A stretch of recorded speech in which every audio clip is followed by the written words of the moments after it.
Hi friend, welcome to my channel. ಸ್ನೇಹಿತರೆ, ಇವತ್ತು ಬದನೆಕಾಯಿ ಗೊಜ್ಜು ಮಾಡೋದು ಹೇಗೆ ಅಂತ ನೋಡ್ಕೊಳ್ಳೋಣ ಸ್ನೇಹಿತರೆ. ಬನ್ನಿ ಸ್ನೇಹಿತರೆ.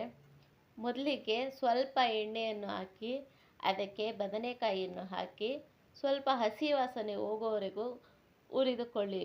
ಹುರಿದ ನಂತರ ಅದನ್ನು ಒಂದು ಪ್ಲೇಟಲ್ಲಿ ಹಾಕಿ ಪಕ್ಕಕ್ಕಿಟ್ಟುಕೊಳ್ಳಿರಿ. ನಂತರ ಅದೇ ಎಣ್ಣೆಯಲ್ಲಿ ಒಂದು ಚಮಚ ಕಡಲೆಬೇಳೆ, ಒಂದು ಚಮಚ ಉದ್ದಿನಬೇಳೆ ಎರಡು ಹಾಕಿ ಸ್ವಲ್ಪ ಫ್ರೈ ಮಾಡಿ. ಸ್ವಲ್ಪ ಫ್ರೈ ಆದ ನಂತರ ಎರಡು ಈರುಳ್ಳಿಯನ್ನು ಹಾಕಿ. ಎರಡು ಈರುಳ್ಳಿ ಹಾಕಿದ್ಮೇಲೆ ಸ್ವಲ್ಪ ಚೆನ್ನಾಗಿ ಹುರಿದುಕೊಳ್ಳಿ. ಹುರಿದ ನಂತರ ಎರಡು ಬೆಳ್ಳುಳ್ಳಿಯನ್ನು ಹಾಕಿ ಸ್ವಲ್ಪ ಫ್ರೈ ಮಾಡ್ಕೊಳ್ಳಿ. ಫ್ರೈ ಆದಮೇಲೆ ಅದಕ್ಕೇ ಒಂದು 5-6 ಒಣಮೆಣಸಿನ್ಕಾಯಿ, ಅರ್ಧ ಇಂಚು ಶುಂಠಿ, ಅರ್ಧ ಇಂಚು ಚಕ್ಕೆ, 5 ಲವಂಗ, ಸ್ವಲ್ಪ ಕೊಬ್ಬರಿ ಹಾಕ್ಕೊಂಡು ಚೆನ್ನಾಗಿ ಫ್ರೈ ಮಾಡಿ. ಫ್ರೈ ಆದಮೇಲೆ ಅದಕ್ಕೇ 2 ಟೊಮೊಟೊ ಹಾಕ್ಕೊಂಡು ಅದನ್ನು ಚೆನ್ನಾಗಿ ಫ್ರೈ ಮಾಡ್ಕೊಳ್ಳೋಣ.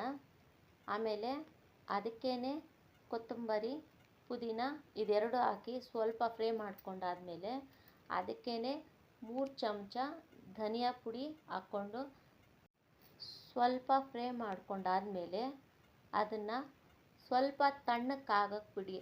ತಣ್ಣಕ್ಕಾದಮೇಲೆ ಅದನ್ನು ಒಂದು ಜಾರ್ಗೆ ಹಾಕಿ ಅದಕ್ಕೆ ಸ್ವಲ್ಪ ನೀರು ಹಾಕ್ಬಿಟ್ಟು ರುಬ್ಕೊಳ್ಳಿ. ಫುಲ್ಲು ಪೇಸ್ಟ್ ಮಾಡ್ಕೊಂಡಾದಮೇಲೆ ಒಂದು ಬಾಣಲಿ ಎತ್ಕೊಂಡು ಆ ಬಾಣಲಿಯಲ್ಲಿ ನಾವು ರುಬ್ಕೊಂಡಿರೋ ಮಸಾಲೆ ಅದಕ್ಕೆ ಪೂರ್ತಿ ಹಾಕಿದ್ಮೇಲೆ ನಮಗೆ ಯಾವ ಹದಕ್ಕೆ ಬೇಕೋ ಆ ಹದಕ್ಕೆ ನೀರು ಹಾಕ್ಕೊಳ್ಳಿ. ನೀರು ಹಾಕಿದ್ಮೇಲೆ ಜಾರ್ನೊಳಗೆ ಸ್ವಲ್ಪ ಮಸಾಲೆ ಇರುತ್ತೆ.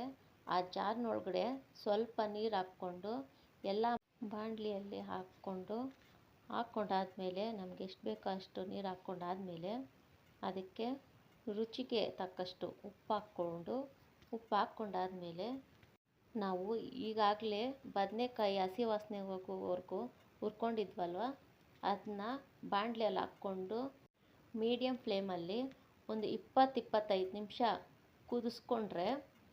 ಕುದಿಸ್ಕೊಂಡಾದ್ಮೇಲೆ ಬದನೆಕಾಯಿ ಗೊಜ್ಜು ರೆಡಿ ಆಗುತ್ತೆ.